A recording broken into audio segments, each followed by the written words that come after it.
lá. Hoje a gente vai mergulhar numa figura bíblica bem conhecida, o rei Saul, só que por uma ótica, assim, diferente, a da Cabala. Isso, especificamente olhando para as interpretações do Zohar HaKadosh, né? Como o Moré André Clem Rosa traz. Exato. As fontes que a gente consultou não veem Saul só como o primeiro rei de Israel, o lado histórico. Não, vão além. Vem ele como uma chave para entender certos princípios cósmicos. É bem interessante. E a nossa missão aqui é tentar desvendar por que o Zohar chama ele de rei lunar. E qual o papel dele no plano divino, né? Além daquela história que a gente já conhece do reinado conturbado. É uma ótima pergunta para começar. O que significa ser um rei lunar nesse contexto cabalístico? Bom, um ponto de partida que achei bem interessante nas fontes é associar Saul a Sefirá de Malchut, o reino. Sim. Mas não um reino firme, né? A ideia é que ele representa Malchut num estágio inicial, mais instável. Certo. Exatamente isso. E essa história de reino da lua é central para entender Saul. Malchut, por natureza, é meio como a lua, sabe? Como assim? Ela não tem luz própria. Precisa receber e refletir a luz que vem de cima, das Sefirot superiores, principalmente Tiferet, que é associada ao sol, à harmonia. Ah, tá. E no caso de Saul, essa conexão era fraca. Intermitente. Precisamente. Era frágil. Daí a instabilidade, aquelas flutuações todas que a gente vê na história dele, né? O ciúme, a raiva, até uma melancolia. Entendi. Ele refletiu o potencial da realeza, mas não conseguia segurar a onda, digamos assim. Isso. Não conseguia sustentar firmemente. Diferente de Davi, né? Que viria depois e conseguiria uma conexão mais estável com essa luz de Tiferet, segundo essa leitura. Exatamente. Davi seria um passo adiante na retificação, sabe? Na construção de um Malchut mais equilibrado. Saul foi essa fase lunar inicial, talvez necessária, mas instável por natureza. Faz todo sentido. E seguindo essa linha de instabilidade, de desafios, as fontes dão um peso enorme para a batalha contra Amaleque. Nossa, sim. Não é só uma guerra, né? É um momento decisivo espiritualmente falando. Sem dúvida nenhuma. Na visão cabalística, Amaleque não é só um povo inimigo, um adversário histórico. O que ele representa, então? Ele simboliza a raiz metafísica da dúvida, daquela indiferença espiritual, sabe? Aquilo que esfria a nossa conexão com o divino. É a essência da Sitra Achara, o outro lado. Entendi.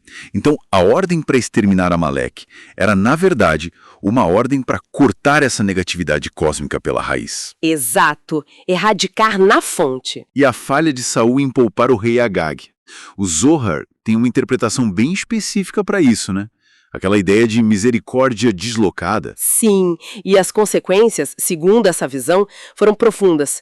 Não foi só um erro tático militar. Foi mais grave. Foi como permitir que a cabeça simbólica dessa força negativa sobrevivesse.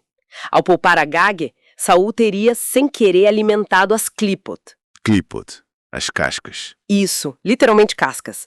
São como barreiras que ocultam a luz divina, sabe? E fortalecem a negatividade.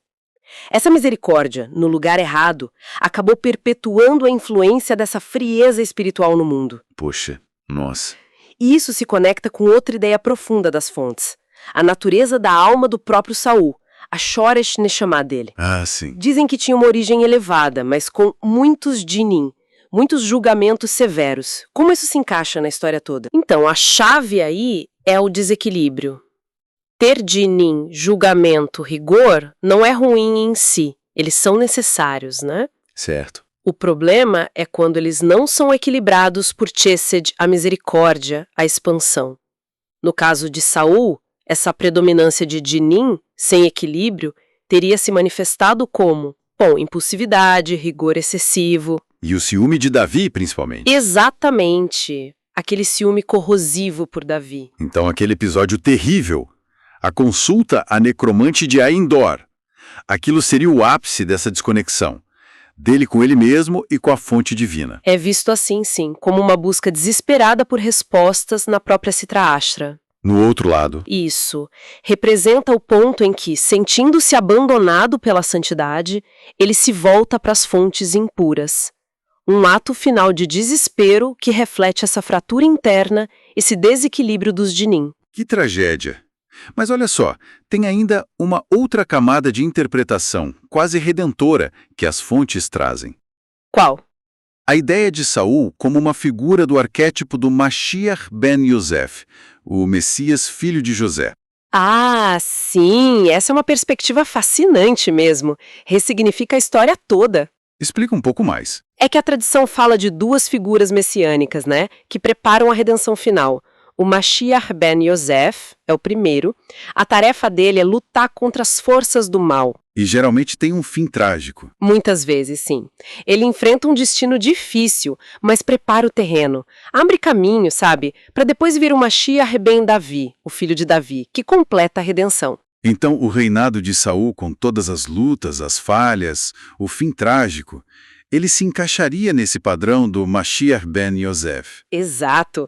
O sacrifício dele, mesmo sendo fruto dos erros, teria um propósito maior dentro desse esquema. Nessa leitura cabalística, sim, o reinado dele, apesar de tudo, foi um passo necessário. Ele começou o processo, travou as primeiras batalhas, e a queda dele, por mais dolorosa que seja, meio que pavimentou o caminho para a dinastia de Davi. De onde se espera um Messias final. Isso. É aquela ideia de que, até o que parece um fracasso total, pode ser na verdade uma etapa essencial no plano maior.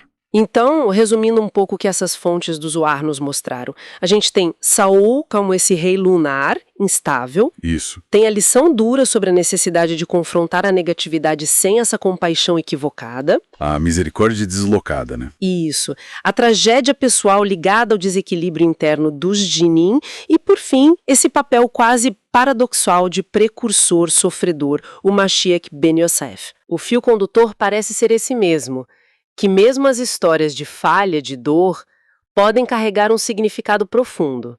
Podem ter um propósito no grande esquema das coisas. Deixa a gente pensando, né? Com certeza. E fica talvez uma reflexão interessante que vem nessas fontes. Quantas vezes, né, em vários aspectos da vida, da história, aquilo que a gente julga como um fracasso, uma etapa imperfeita ou um prelúdio doloroso, não é, na verdade, absolutamente essencial para o que vem depois? Talvez o progresso real precise dessas fases preparatórias, desses sacrifícios que a gente só entende olhando para trás. Questiona a nossa própria definição de sucesso e fracasso, no fim das contas. Exatamente. Questiona o que a gente considera avanço e o que considera perda ao longo do caminho.